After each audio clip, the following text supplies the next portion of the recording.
So you know what? My beard has grown at a tremendous rate. You're happy with it? Yeah. You know What's what? Some people have problems with growing their beards, and they have Okay. like, these patches and stuff. Luckily, None of that, yeah. I haven't got. Luckily, Having said I that, just got a I big patch on actually used top to of here. struggle here for years. Yeah, I got small bits like in Yeah. just below the tash and in Okay. here.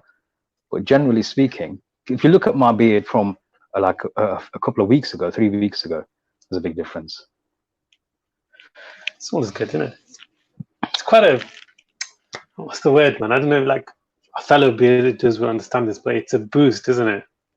It's a feel good, isn't it? You're having a good, you know how To feel your own ladies beard. talk about a good hair day when some men do, Yes. or males, yeah. Yes. But a good beard day, a good beard day is, oh man, it's in its own league, I'm telling you. Oh my goodness. So yeah, today's topic is about love. So what's love got to do with it, Ali? Tell me. What has love got to do with it? What is love? We've got to start somewhere, haven't we? Baby, don't hurt me. Do you remember that song? The worst thing is, Who was it? Seal? Was it Seal? I don't know. I'm not is good at love? this kind of stuff. Somebody actually commented underneath with the next lyric of Oh, that Tina Turner song. Tina Turner song. What's love got to do with it? I Yeah. was like, Tina Turner, wasn't she an actress? Yeah. I just don't know my celebrities. Is that bad? I really don't know my not too bad. celebrities. Not too bad. But look, what is love? It's an age-old philosophical question, I think, more than anything else. Yeah. I'm not even going to try and define it. Okay. Because it means different things to different people. To different people, yeah. Yeah. But what it isn't is this Bollywood stuff that we see. In my opinion. And it's just my opinion. Okay. Yeah. So love is not It's not this Lollywood, Bollywood. butterflies at No, it first can sight. be. I don't know. It reminds me of a conversation. One of my very good friends back in the day when we were just teenagers. I think we were just in our doing our A levels and stuff. Mm-hmm. We were discussing as part of Urdu poetry because we both studied A level Urdu, and as part of that we had to study poetry, Mirza Ghalib's poetry and Allama Iqbal's and Faiz Ahmed Faraz. These are some of them are contemporary, some of them are like classical Urdu poetry. Mm-hmm. And he used to say to me, Majid, listen, there isn't just one kind of love. There are 3 types of love. Interesting. Okay. I said, what do you mean 3 types of love? Love is just love, right? Isn't there 4? Because then that would make sense, wouldn't it? Depends on your theological position. So how does that work? So it says, okay, the first form of love is what you call in Urdu pyar, right? And pyar is the level of just liking something, but more than liking it, really loving something. Like, I love Coca-Cola, somebody might say. I mean, I don't, but somebody might say, I love iPhones, right? Or I look. So it's more than just a liking. It's beyond the liking, yeah. So the first level of love, according to him, was pyar. Or somebody you might see somebody and koi kisi ko pyara lagta hai, as they say. That's pyar, right? This is acha lagta hai. Wo pyara lagta hai, yeah. So that's the first level, according to him. The second level is muhabbat, right? Which is one stage above that, which grows into more desires and feelings. Okay. So that's the second stage. So this guy, he was saying the second stage of love is this. The third stage, he was saying, is ishq. And for him, it was a case of ishq means ishq khuda, like your extreme limits. You are going to an extreme limit of love, and eventually you find God rather than just what you think you're out there for. Okay.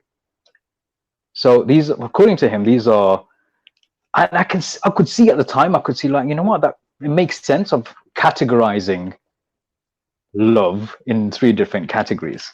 I mean, I have to admit, this isn't the kind of subject that I was prepared to talk about on a podcast. This is coming way out of my comfort zone. Love is that your comfort zone? No, come on. No, come on. Listen, I'm not. Then you're gonna hear that song in the background, Mr. Loverman. But you're a lovable, loving, cuddly kind of guy, right? So not that we cuddle very often, but when needs be. Thanks. Would you put that in the pyar mohabbat ish category? This is the thing. Now that you've broken them down into 3 categories, okay.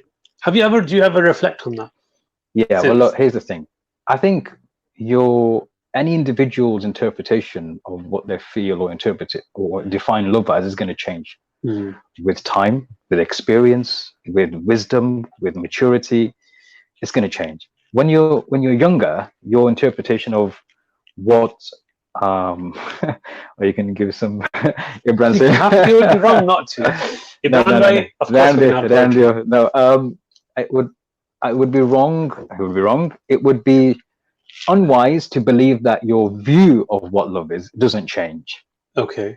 Because in some stages you could have just felt like it was, you're in love, but it could have just been an infatuation. Okay. Right? Could be something quite simple like that. Or you would have thought that you're in love, but not actually in love. But these things. So change. what they call like puppy love, isn't it? It's infatuation. Yeah. Okay. It could be puppy love. Yeah, it could be infatuation. What do you make of infatuations? Because what about them? I want to say go off the boil, but they kind of, you have less and less as you grow older, isn't it?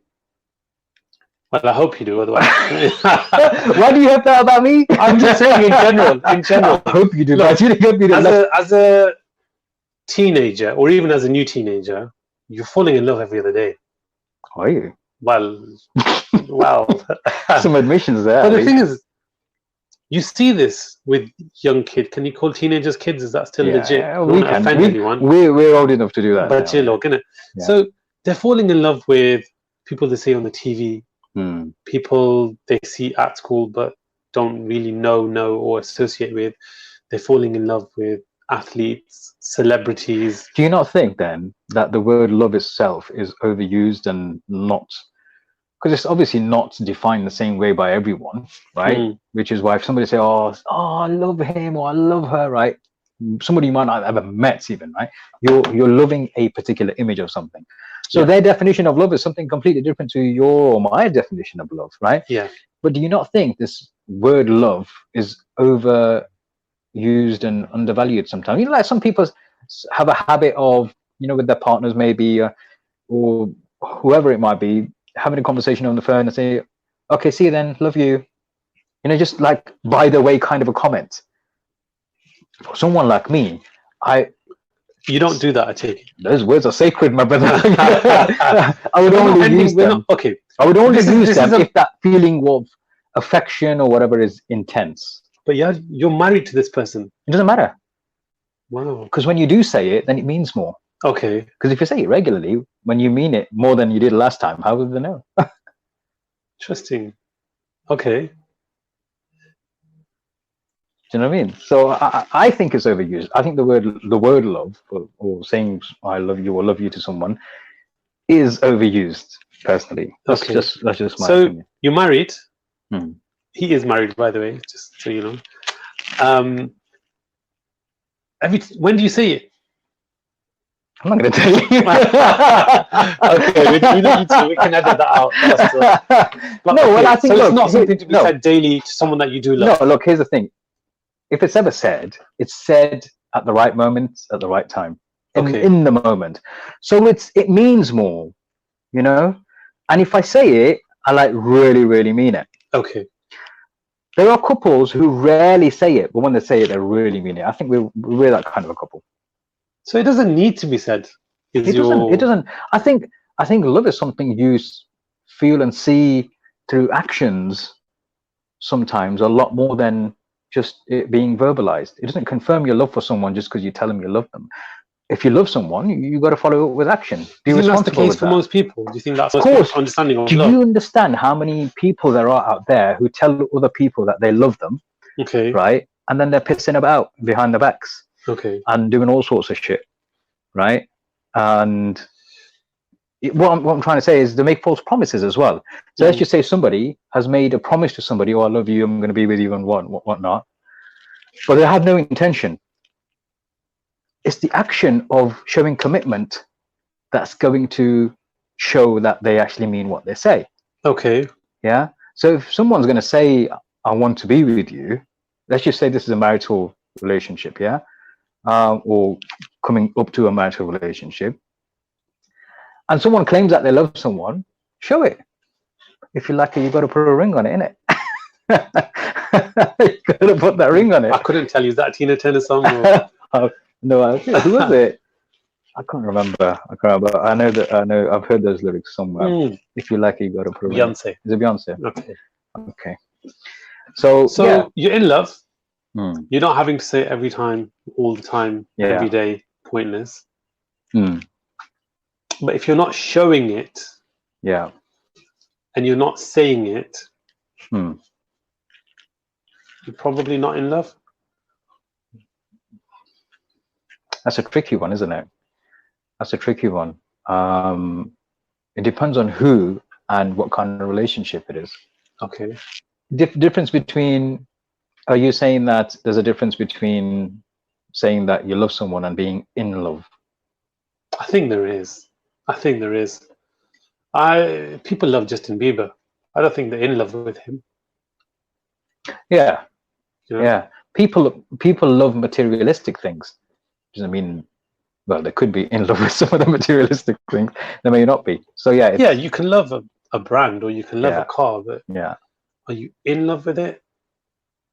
How do you know? How do you know? Good question. That's a good question, isn't it? How do you know? I think there's a thought that came to my mind earlier on. If you feel the need to say or to confirm that you love, then you may not be. If you feel the need to confirm through words over and over again. What if the other person needs affirmation? Yeah, I can't be dealing with that. Difficult one, isn't it? But if you're that way inclined and you can cope with that, then fair enough. So if someone you love a person, but that person needs reminders. They need to hear it every now and again. Well, it depends on how often that every now and again is. To the point where they'll even ask, do you love me? Yeah. And what if you just say yeah? And well, I hope you say yeah. Otherwise, no, I mean, how meaningful is it if you're just saying it because you're coerced into saying it? Yeah, this is true. But then that person, people find it hard to express or communicate their feelings. They obviously don't love any less. Exactly. So how do you communicate those types of feelings? I think here's the thing. How long was that? 13 minutes. Here's the thing. If you were asked, why do you love someone? And if you can answer that question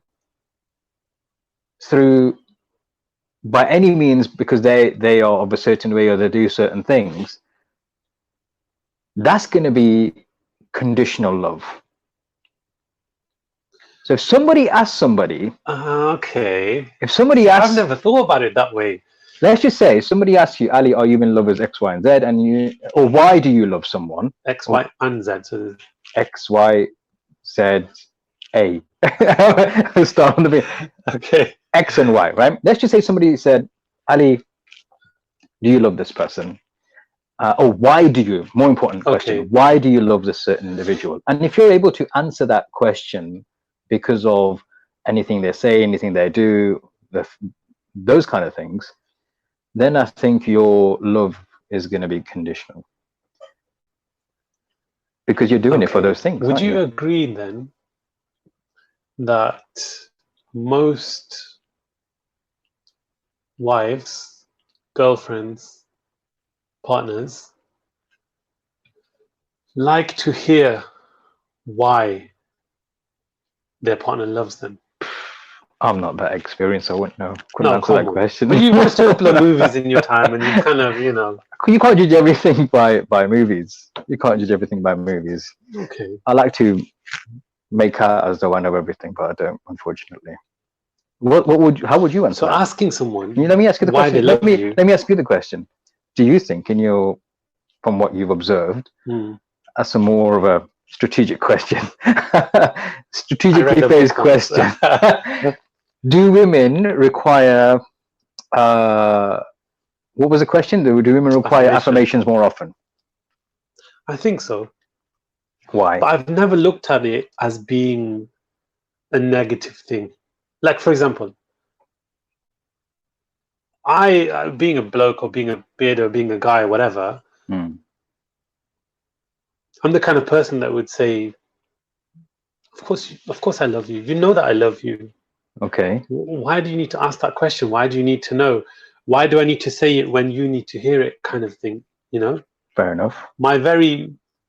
You would go and justify it, justifying why you don't need to say it, then rather than actually saying it. That makes sense. Okay, I love you because you've got nice eyes. I love the way this happens. I love whatever.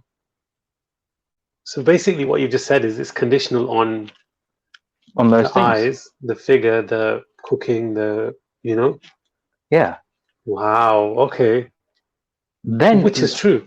Then love is conditional. If you love somebody for something, you're loving them for that thing. It's not unconditional. Okay. We've had some brilliant Rumi quotes here. You know, we're gonna have to bring them up gradually as we go along. Cool. When you seek love with all your heart, you shall find its echo in the universe. Wow. And this is but here's the question. Even in translation, it sounds good. Yeah, but the question then is, what kind of love is Rumi referring to? Because he uses mystic, spiritual kind of a poet. Yeah. Yeah. So my belief is that is a love that he's referring to, which reflects the creator, the love for the creator. And obviously you will find him or signs of his majestic, I actually don't disagree with that. And a lot of people do misinterpret that kind of poetry for romantic poetry, romanticize it. This is the fault of the mainstream of the entertainment industry, because they'll often use Rumi quotes as dialogues in movies.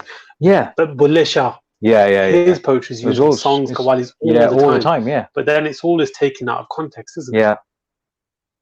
Good point. Shamrez has got a good question. What about love for parents, and why always wives or husbands? And this is what I'm saying. When it comes to love, there are different types of love. You've got love for children, which can be unconditional. Because when you ask somebody, why do you love your child? It's pretty much a nonsensical question. It's your child. Why wouldn't you love your child? Yeah.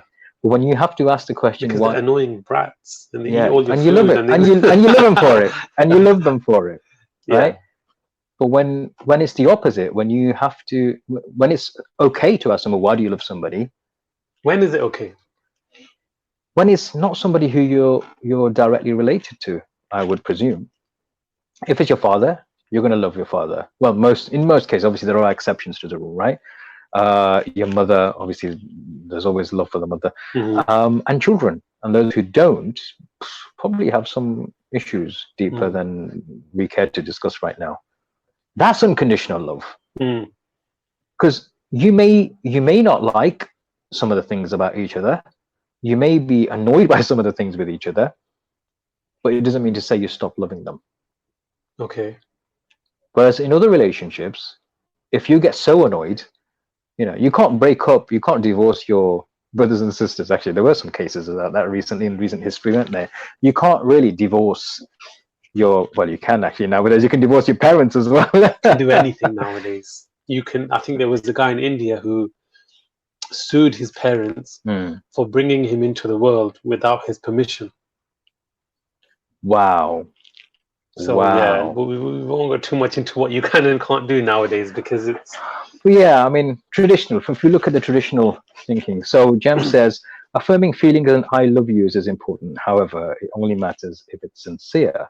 Actions speak much louder than words. No sense saying those three precious words if you treat your partner badly. Exactly my point. But there are people who do treat their partners probably badly, and the partners are okay with it because they Because they're unconditional now. Yeah, but you know what? At that stage, I think, now I'm going to be a bit controversial here. Welcome aboard. I think there are stages when people lose emotional intelligence, or they lack emotional intelligence. Or it's compromised. Aside from them, I'm talking about the extreme. There are compromises. Some people would compromise to save their families, for example, to save their marriage for the sake of the kids, for example. No, I mean, are forgiving. Compromise their intelligence, their better wisdom, shall we say. So you're in love with someone. Yeah. You don't know why, but you just are. You can't not be. You can't see their faults. You can't see the wood from the trees. You're infatuated, aren't you? I've just answered my own question. There you go. Okay. It's more of an infatuation. That happens quite often in relationships. Yeah, but how? You can tell anyone as much as you want that this is unhealthy now, but they won't listen to you. No. Because infatuation goes which to is that extent. A further proof that the person is infatuated. Yeah, but for them it's quote unquote love. This is why I say this Bollywood drama is ruining people. Look, this is another problem. Do you not see sometimes when people expect certain things from their other halves, it's influenced by what they see on what they think love should be very much so. On TV. Yeah, very much so. Yeah, it's over romanticized, isn't it? Yeah, I mean, I'm not going to go out and sing in the bloody dance in the rain just for on the tree. No. Tree might be if it drops a few apples on my way around whilst I'm plodding along. But that whole kind of Dilwale Dulhaniya scene where you're running through come on, man, get to grips with your life. It's not life. It's not reality. It's far from reality. You know, 20 takes when you say someone. You're right. Almost in every single scenario played out in a movie, be it Hollywood or Bollywood. Bollywood are a little bit more guilty of this. You generally can't see where they fell in love or why they fell in love. They've crossed paths once and he's just been left gawping at her or, whatever. And you think, hang on, has a love really developed here? Have you understood each other? Have you connected? Not really. If you go back in any storyline, it's a bit ridiculous, isn't it? There are infatuations. There are desires. People have desires as well, right? Nuri says some people are blinded by love. They think they are in love, but it's dominance, right? But what about this whole thing about living a life in which you're exploring your sexualities and stuff? People want to find someone compatible with themselves. Some people might like the dominance, right? But that's a preference for them. Okay. But for them, they conflating those behaviors, the bedroom behaviors, with affection. Oh, are we talking about bedroom dominance? I thought you just Yeah, I am.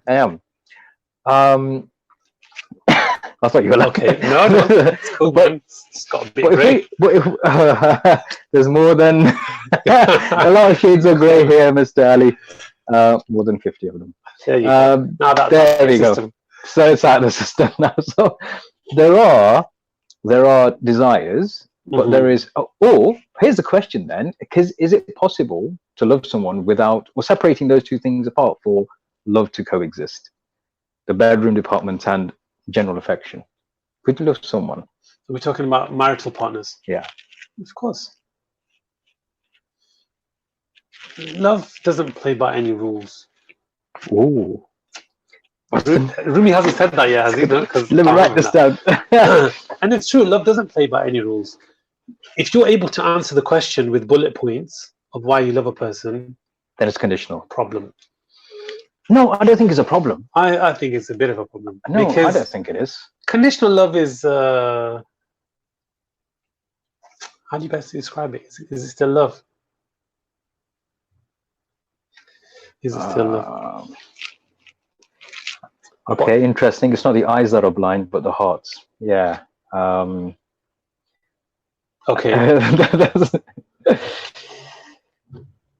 You know, what was it? Wait, that just threw me for a second. Yeah. Reality of love is what you make it. Zero effort equals zero reciprocation of love. Some people are happy just to go with the flow, and others want more. So if zero effort equals zero reciprocation of love, does that mean that was conditional then? Sounds like it. Yeah. Was it Look, this is what I'm saying. It's all conditional. Just like loyalty. I say loyalty is conditional as an umbrella statement. Okay. For me. Yeah. All kinds of loyalty is. How do you know if someone loves you then? Do you need to know? I think it shows. Because you could fall out of love with someone. Okay. You could literally, have been in love with someone for a while, and then it stopped. It kind of fizzles out, and there's nothing wrong with that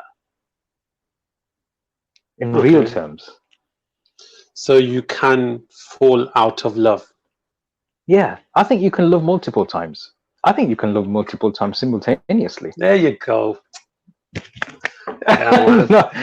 Listen, just in case. We're not cutting that out. That makes the cut. This is not getting edited. I think it's possible. Okay. Because it's love, it's your heart, isn't it?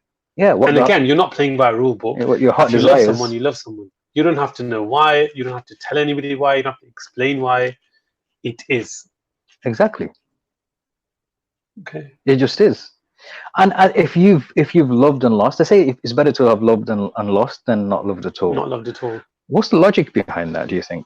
I think it comes back to poetry. Love is such a beautiful thing that it would be shame to not have experienced that. Because some people say if you haven't loved, you haven't lived. If they don't say it, it's a bit poisonous, isn't it? Bulle Shah, here's a Bulle Shah one for you. Zahar vekh ke pita te ki pita. Zahar vekh ke pita te ki pita. Ishq soch ke kita te ki kita. Dil de ke dil land di aas rakhi. Dil de ke dil land di aas rakhi. Ve buliya pyar eho jiya kita te ki kita. So the question is then, is it always going to be an exchange thing? Do you have to be loved back in order to love? Could you not love someone even though they don't love you? Of course you can. And in fact, Bollywood couldn't emphasize that enough. This is where I agree with them. Can't believe I'm saying this, but I agree. That's one thing. Bollywood is famous for love triangles. Yeah. That is reality. Because life doesn't play out to a perfect script. Yeah. If there's 7 billion of us and I come into contact with... Do you think that's a cultural thing though? I think it is. Let me explain why. Okay. I've noticed from the eastern part of the world, people who show affection have ways of showing their affection different to the way affection is shown in the Western world. I'll give you an example of something. There was a drama on recently. I don't watch the drama. I rarely watch TV, but I happened to catch a part of an episode of this drama called Alif. And the only reason I stayed watching it is because it's supposed to be kind of based on religious stuff, right? Anyway, there's this guy who loves someone. He loves her deeply, right? She's now married. She's going through some turbulent times. She has some paintings which her husband her husband painted for her, but she needed money for her child. So her husband wasn't around. So she asked him to go and sell these paintings for her so she can get money. Now, what this guy does, he comes back to Pakistan because he went to, I think it was Italy or Spain or somewhere in Europe. He sold the paintings? No, to meet her there because she'd moved. She'd migrated. Now, he comes back to Pakistan. He goes around looking for people to buy this painting because once upon a time she was a bit of a star. Okay. Now her value has depreciated. Nobody wants to give the money for paintings as much as he thinks they're valued at because he has such high, thoughts about her, right? Okay. This guy, he sells his own house to get the money and sends it to her to say, your paintings have been sold. And they got good money for it. But he didn't even tell her. That They didn't actually get sold. I think he managed to sell them at a very low price. Okay. But he sold his own house in order to get the right type of money he believed they were worth for her. Now, I've seen firsthand, not with like romantic love or, that kind of love, but I've seen people who love each other in terms of family members do so much for other family members and not even let them feel that they've done much for them. So they don't feel bad. That kind of love. It's a platonic love. Okay. Yeah. And that's the kind of mindset that I've associated with in my surroundings and the people who I've been around. So when we see people, and I've noticed in the Western world, there isn't so much proximity. If somebody feels they deserve something, they'll snatch it. I'm just joking. But if somebody does something for someone, it will be, there's nothing wrong with it. It will always be according to their means. But in the Eastern world, people will go beyond their means to help someone. That's what I've just. There's a difference in culture. Yeah, I think that's a cultural thing. Yeah. So just take my ancestors as an example. Shah Jahan, who built the Taj Mahal. What can I say? You talk about love. Talk about our ancestors, right? I'm a Mughal, so fine. You can have that one. There are direct your mind did something at some point. So if you think I'm not romantic, just look at actually, I can't take credit for what he said, but but it's the same blood fam, Yeah. Didn't he chop off all his work? Let's not mention that. Just stick to the positive. Apply. Just the positive image. Okay. So love is conditional at times. The unconditional love is unhealthy, healthy. Doesn't make any difference. It's just love, isn't it? So love is deep affection for an individual. That's what Ash says. Mo says love is the person you miss when everyone else is around. Yeah. When you're in a crowded room. Yeah, but you're still thinking of. You can feel lonely in a crowded room. Yeah, you can. I agree. And it's because that part of you is with someone else. Is not there, not present. So you're not complete. You're not whole. You're not. It's true. But again, that could be infatuation. Why not? The other opinion: love is value. Love is a value which must be sought in certain relationships, leading to tranquility. Yes, I agree. That is also a type of love, or one interpretation of love. That's one interpretation of love, and there are so many. It's all going to be subjective. And the question is, what are your views on women who persistently fall for the wrong type and the controlling nature of a narcissistic person? Persistently. Yeah. Okay. Has that question not answered itself? Yeah. If you're persistently falling, I assume we're talking falling in love. Yeah. Can you persistently fall in love? I think you can. Okay, so then is it love? It's a type of love. Okay, so what was the question? What's your views on women? It might not be piyar, it might be muhabbat, it might not be ishq though. It might be lust at first sight, I don't know. Yeah. Well, it could be that. Look, I think, you know what? But that goes for men as well though, isn't it? Yeah, well, she's even saying, I don't think it's love. I think it's infatuation more than love. It's something, but if it's happening persistently, then you've got to have a word with yourself. Yeah, or she's got to have a word with herself. Well, whoever it is. Yeah, it could be happening to me. It could be happening to you. It could be. It's not happening to us because we're happily married, alhamdulillah, and we're happy and in love. But if you're persistently falling in love with with the wrong type? Yeah, narcissistic people. You're not falling in love. You like the idea of something, or you like the look of something. I don't think it's love. Wears off. Yeah, then I don't think it's love. I think a good question is, how do you know when somebody loves you? Because apparently there's at least five languages of love. Languages? Oh yeah, who mentioned that? Somebody mentioned that. Somebody mentioned it last week, yeah. I actually looked it up. Abdul Shakur mentioned I looked it up. It's quite interesting. So we'll go through them quite briefly. Go on. Yeah, because... So these are 5 ways of knowing if someone loves you. 5 languages of love. Okay. So you could be married to someone. Yeah. But they speak a different language of love. Okay. Yeah. So there could be an issue of you recognizing each other's love. Okay, yeah. And I think that's the case with a lot of relationships. Yes. And that's the frustration, is that, you know, you'll have a guy there saying, damn, I work my ass off to show you how much I love you. I do this, I do this, I do this. Yeah. And how can you still question my love? Mm. And then on the other hand, you'll have his partner, his wife, his whatever, saying, I just want this. Yeah. You know? Yeah. Why can't he just see this? Yeah. Yeah. And they just speak in different languages, and it makes sense. But okay. First one, makes sense. Yeah. Words of affirmation. This love language expresses loves with words that build up your partner. Verbal compliments don't have to be complicated.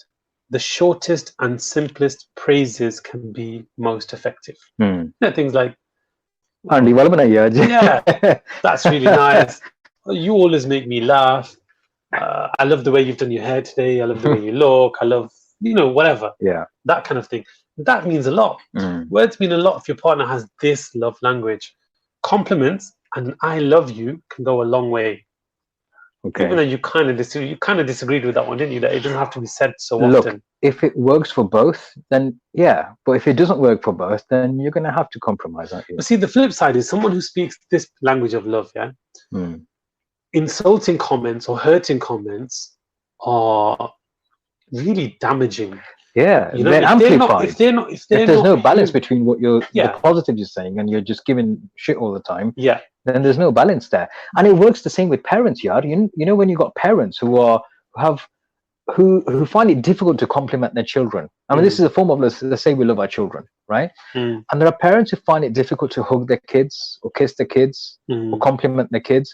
Or if they do something wrong, they're the first to get their litter off and throw it across the room. Yes. There's no balance there. Yeah. And they always blame the other parent. Put Nidia. Yeah. You know what I mean? It's always the other one's fault. Yeah, you get a lot of tough love from parenting, don't you? I think Rizwan just mentioned that we should look into the 5 love languages. Sorry, yes. Yeah, so you went through 3 or 4? So the first one is words of affirmation. Okay. The thing is that you build up a bit of a bank balance. You can go to plus and minus. You know, like you can go into the black and the red in monetary terms. The same as with emotions. Somebody who loves with affirmation with words, they're heavily affected if they're not hearing "love you" at the end of every phone conversation. Okay. So you just expect them to know that you love them, but when they do something wrong, you'll definitely tell them. Yeah, so there's no balance there. So there's no balance. So they're affected. Anyway, what's the next one? Next one is acts of service, which I think is probably a lot more common. You know, what kind of acts are we talking about? Well, love language. If their motto is "actions speak louder than words," which I'm sure one of the listeners mentioned, right? Yeah. The actions are far louder than words. This love language expresses itself by doing things that you know your spouse would like. Cooking a meal, doing the laundry, picking up a prescription, all acts of service. They require some thought, time, and effort. It doesn't just stop there, does it? Well, I hope it doesn't stop there, because otherwise it's a okay, yeah, that makes sense. What's the next one? Receiving gifts. Okay. This love language isn't necessarily materialistic, because that's straight away where your mind goes, isn't it? Yeah. It just means that a meaningful thought or thoughtful gift makes your partner feel loved and appreciated. You know, I'm really bad like that. Not in giving, but in taking gifts. Okay. Because you're speaking a different language, aren't you? Or does it make you uncomfortable? I get uncomfortable because you feel like you have to. You're bound to then kind of reciprocate and all the rest of it. Not just that. I just don't feel like. I don't know what I feel. It's a very confusing. I think I understand. I'm just very I'm not good at receiving gifts. I'm very uncomfortable, and I don't know why. But when I say gift, it's not. Again, it's not materialistic. It could be something as simple. It depends what kind of gift it is. Okay, some you accept, yeah. Some I would, yeah. But something simple like picking up some ice cream for them, or the thought of what their favorite flavor, or if they're having a rough day. Bottle of Miranda. Oh man, ice cold as well. Yeah. This is different than acts of service where you show affection by performing actions to help your partner. It could be something that's free, like just picking a flower out of the garden, or these kind of things, receiving gifts. What's next? Next one. Which one's got you so far? Which one's you? I've got a short memory, so okay. We'll sum it up at the end. Okay. Quality time. That one. Yeah, because it straight away sticks out, and that's what they say is that out of the 5 languages, there'll be you like all of them, the idea of all of them, but one will stick, one will pop. Quality of time. This love language is all about undivided attention. No TV, no smartphones, no distractions. That's not going to work for me then. Now, if this is your partner's primary language, they don't just want to be included during this period of time. They want to be the center of attention. So they don't just want family time where everyone's on their devices and everyone's kind of doing the thing. They actually want you to speak to them, participate with them, like ask them. You know what I mean? I would add another one onto that list. Well, there is another one, but okay. Go on. What is it? Okay, so where did we get to? Quality time. This doesn't mean that you don't curl up on this couch to watch Netflix. It just means that you need to make sure to dedicate time together without all of these distractions. That's a difficult one, isn't it? What about when you got pets and kids? Yeah. Well, which most the same thing, but yeah. So every time you cancel a date, postpone time together, or just generally aren't present during your time together, it can be extremely hurtful to your partner, as it can make them feel like you care more about other things or activities than them. That's an assumption on that person's behalf. No, but if this is a language that they speak, yes, of course. Then I agree. Yeah, it's a language that they speak. So look, it's like we were talking the other day about big chunk and small chunk people. You know, thinking people. People think in different ways. So of course, different people have different expectations or preferences, or at least things that warm them up. You know? And it's important to understand that. And this is, this is one of the reasons why you can have perfectly two reasonable, good people, warm-hearted, and, both of them will be highly spoken of through their friends and family, but they're not compatible with each other because they don't see each other's way of things or of life. So I think this is where a lot of people become stuck. You've got to be able to get past your own language. You've got to break that language barrier. You've got to be able to understand which of the love language your partner speaks. Yeah, especially if you're struggling. Yeah, and that would explain. That would make a lot of sense to a lot of people. Yeah, because it's easy to wind yourself up. I'm doing this. I'm doing this. I'm doing this. What more can I do? Well, actually, why don't you do, what the other person would like you to do, or perhaps look at what they're doing to show you their love and try doing that, because that could be a sign of which language they're speaking. There are ways in which people think, that their way is the right way, and there's no other way. Yeah. This is the problem. People don't see that some people just like a simple life. Some people don't want all the extra flamboyant stuff. They don't want, maybe somebody doesn't want the flowers and the dinners and stuff, but they just want, well, I'd be surprised if freedom. But that's right, not, as an example. Yeah. Hurriyat. They just want freedom. That's it. They just want to be given their space. And that's a concept some people don't understand. People like their own space. I'm like that. I like my own space. I'm very comfortable in my own company. I love my own company. I really enjoy being away from the crowd and in my own thoughts. Okay. And doing my own thing, distracted in my own stuff. I'm very much like that. I need. So if someone can give you your time, your space, your everything, you really kind of appreciate. I appreciate that. Yeah. Okay. I appreciate that. I don't like people like saying, "What's wrong with you?" Yeah. That's what I mean. Yeah, too much of that. Yeah. I think that's generically that's a male trait. What? Wanting your own space and being able to a nothing box. You can just stare at the wall. Yeah. My wife tells me all the time that you in your nothing box, and she kind of gets it now after years and years. Okay. And I'm like, well, yeah, because men have a nothing box. I don't think women have a nothing box. Yeah, it reminds me of that. There's a comedy sketch around that. Okay. We'll come back to that another day. Okay, last but not least, physical touch. I changed my mind. It's that one. It's that one. I was going to That's my keep a straight preference. face. So to people with this love language, nothing is more impactful than the physical touch of their partner. They aren't necessarily into over the top, like PDA, public, displays of affection and all of that, but they do feel more connected and safe in a relationship by holding hands, kissing, hugging. If physical touch is your partner's primary love language, they will feel unloved without physical contact. I think wow. Okay. You know what? From that list that you've mentioned, I think I could relate to bits of all of them. All of them, which most people can, which you should be able to. Yeah. Usually there's one that you kind of, you appreciate more than the other. So that's generally your love. But yeah, no one's to say you categorize yourself into one box and ignore the other ones. Yeah. All of the words and gifts in the world won't change that. They want to feel you close by, not just emotionally, but physically too. There's a bit of everything. But then, do you think this explains why? Have you ever known two people to both love the other, but both be frustrated as to why they're not loved back? Yeah. Quite a common scenario. Yeah. And it's difficult to explain, but that could go a long way towards explaining it. You're just showing your love in different ways.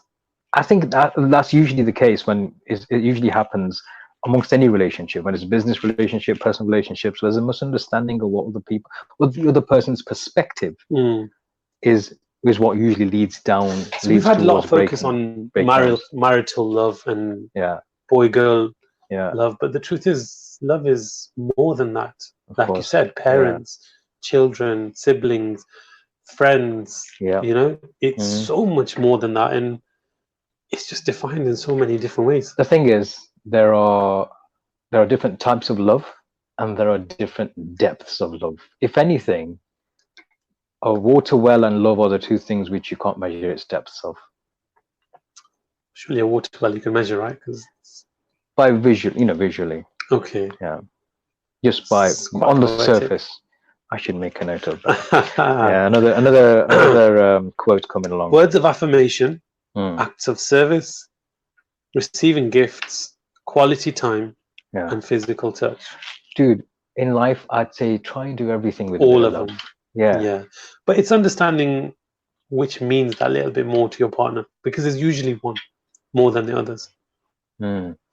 Parents, they love their children pretty much unconditionally, right? Yeah. But is there going to be days where that child is going to think, my parents don't love me? Unloved. Why would they tell me off? Why would they do this? Why would they do that? Yeah, and I think that comes down to growing up as a child. Yeah, childs have a different lens through which they see the world and life. So they might think or feel like that, but that might not be the case as they grow up, when they really come to the realization, actually, no, that wasn't the case. It's hindsight, and that's why I say hindsight's a wonderful thing. Well, this is it. This is, and I say this, I give this example all the time, is that if somebody loves you, they won't just accept every stupid thing and every idiotic mistake that you make and allow you to do these things, If someone loves you and say, I want to jump off a cliff, and they let you do it, do they love you? You see what I mean? Love, you have to be able to tell that person the truth. You have to say, no, you're wrong. Don't do this. This is bad for you. That's a very good point, actually. That's a very good point. If you say somebody is besotted by me and loves me, he loves me so much, he'll do everything that I ask him to do, is that actually love? I don't think it is. That's stupidity. Yeah, there's a lot of words for that. We can settle stupidity. That's naivety, stupidity. That's lack of emotional intelligence, as I was saying earlier. Some people do go to that extreme, and if you flip the coin, if somebody who you claim to love, you do everything for them, they want to do something which is like bad, would you just support them in doing it because you love them? Of course not. No. If you truly love them, you'd stop them, or you won't agree to them doing something if you know it's going to be detrimental. And that's always going to be a matter of perspective as well. But if it's so obvious, like someone says, I'm going to jump off a cliff, of course you're not going to say, oh, I love you so much, I'll support you with whatever you do. You know, that's not going to work, is it? Do you think infatuation will always be misinterpreted as love? I think it will. I think we would always see people as we grow. That's why I said right at the beginning. Here's a controversial one. Go on. What percentage, you could say 100 if you believe it's 100, of married couples are in love with each other? I have no idea. Do you think it's anything other than 100? I think you can be in and out of love in a marriage. You can be in and out, yeah, as in back and forth. Yeah. Someone might just do something that's so stupid, and you think, oh, how can you be in love with that person to do it? So I'm just guessing here, right? Or they might do something so amazing, and then you think, oh, I love them so much. Yeah, I think that's the case with all relationships. I don't think you can be in love all the time. That's not normal, is it? Well, the feeling won't be there, but once you're in love, you're in, aren't you? Surely. Yeah, and I think that, like I said, you could be in love with more than one person. Well, yeah, at a time, depending on how big your heart is. Yeah, there's not a problem with that. Of course. And then the saying, isn't that you can't, if you've loved somebody, then you know that's it. You only love once in your life. You know. Shit. Yeah, I agree. Nonsense. I agree. Who comes up with this stuff, man? Bollywood. You know, this pehla pyar and flipping. Aur aakhri pyar. Pehla aur aakhri pyar. But that's what ruins a lot of people. You know, mentally and psychologically. Yeah. Is because they were young and they had an infatuation, or well, let's say they were in love, and the person turned out to be what we allowed to say on, you know, that person turned out to be not nice, yeah, and whatever, heartbreak, this, oh no, that was my first love, I can't love again, I can't do this, I can't do that, I've been betrayed, and nonsense, man. Your heart is your heart, isn't it? You haven't given it away in that sense. Your heart still is, your soul still is. Do you think it's possible to still love someone after many years of not them being around? If you had loved them once, let's just say you felt love for someone at one stage in your life, and it didn't, for one reason or another, it didn't happen. You didn't get married. But you will always have a candle. It's the funny thing is, somewhere in there. I'm not going to do this experiment on you, but usually when you describe a scenario to someone, think of one person. Yeah. You know, think of your last memory of them, this, what you liked about them, whatever. Yeah. Your mind goes to one person. For most people anyway. Well, if you're asking about that specific person, of course it's you're not asking about a specific person, but you're asking, look, think of a person that you once knew, and then you liked them and whatever, yeah. The more you shape these questions, the more your mind will go towards that one particular person. Well, that doesn't necessarily mean you still have feelings. It could just be somebody you had fond memories with. It could have been somebody who was around and you had a good time with. Doesn't mean there was love as such. Who's to say? Yeah, exactly. Who's to say? It's all a matter of opinion, isn't it, at the end of it?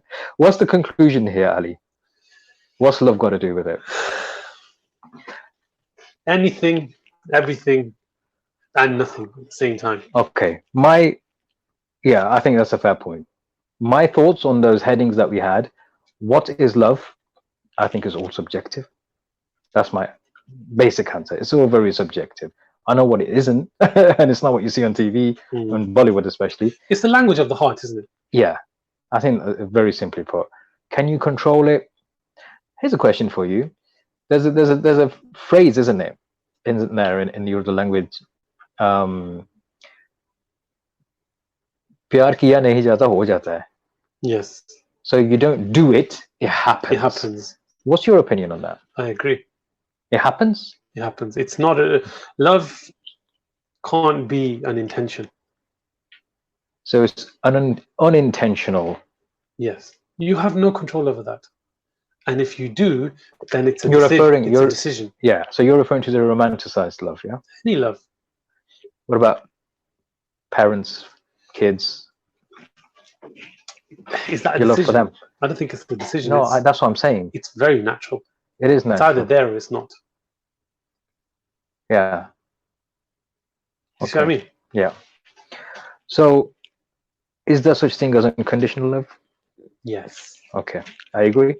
Can you ever truly fall out of love? We're going to disagree on that, because I would say if it was love, then it is. You're never not going to be in love. I disagree. Do you have to keep that person in your life? Do you have to associate with them? Do you have to be around them? Do you have to care for them? No. Truth be told. But can you fall out of love? I think you can, fall in and out of love with your wife. Never mind somebody you might have met in the past. No, there can be times where you think she's a bit of a moo. I think we've all been there. Well, I'm trying to be polite, because whether they'll be polite to me when I get home, I don't know. But no, I don't know. I don't think you can fall out of love. Okay, fair enough. Is it possible to be in love with more than one? Of course. Yeah, I agree. What's the opposite of love? I don't think there's an opposite. I don't think there's anything that can compare with this emotion, this language. I don't think so. I want to say hate, because that's a natural thing to do, but I think it's fear. That's a plot twist. I didn't see that coming. Opposite of love is fear. Okay. You could fear not having someone in your life. You can fear not having certain things in your life. You can fear not growing old without somebody in your life. You can fear not having someone to talk to. These are fears, things that haven't happened but may happen, but potential negatives surrounding. I don't think opposite of love is hate. No. It's the fear of the unknown. Imagine, as a human being, as a society, we have a makeup of human beings and communities. When there's a difference between one and the other, like this Black Lives Matter movement going on, when there's a difference, it's not the opposite of love. It's not hate. It's actually fear. It's fear of not knowing the other and what they're capable or could do or would do, or what their culture is. Love is fear. That's interesting.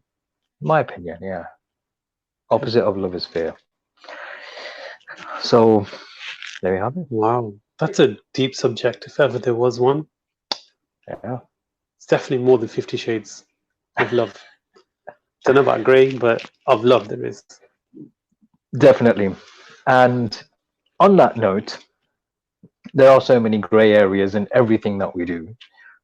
And we fear for our privacy, and we fear for all the other things that go on in terms of digital content. On that note, I think it's been an interesting one. This conversation, love them and leave them, aren't we? We're going to have to love you and leave you. And we'll see you next week.